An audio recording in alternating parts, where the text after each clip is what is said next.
Hello friends. There's a consensus amongst many of the champions of the game that the finest swing ever was that of Mickey Wright, a great champion from 50 years ago.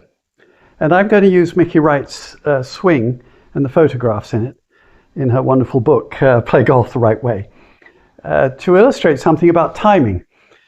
Now, those of you familiar with my work have heard me say that timing is essentially defined as when do you straighten out your wrists.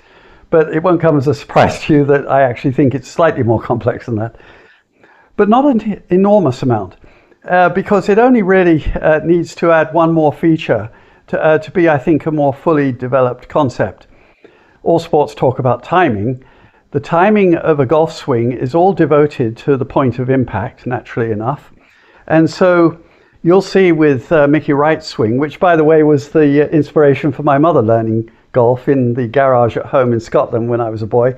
She'd propped the book up, as was the intention with this book, and look at the pictures and copy them in the garage with plastic balls and a coconut doormat. And I learned the same way. So the complex that you arrive at the end of the backswing with has the face of the club generally paralleling the back of the left forearm and hand. Now there are some variations. Some champions are more arched in this fashion with the club looking more at the sky, and that's a function of both the arch of the wrists and also the original grip configuration. And some are the other way, where the club is hanging, as Lee Trevino liked to call it, washing on a line. And very often that's associated with what is called a cuppy left hand. A little ambiguous, but it means that the knuckles are folded back toward where the wristwatch might be.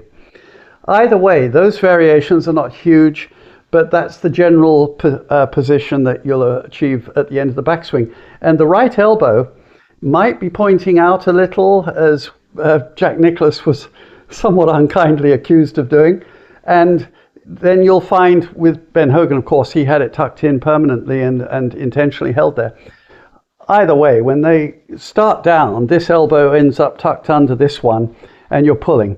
Now, halfway through the downswing is where the real hitting starts. And the arm has been in a position, the right arm, as if it were losing at arm wrestling.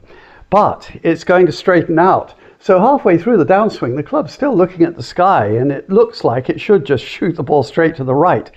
But here are the two things that are going to happen. That you're going to be straightening out the wrists, and you'll also, and this is often goes unnoticed, straightening out the right arm, which is a function of the triceps back here. So if you've got the formation correct and you time it well, as you get to the ball, you're straightening both out.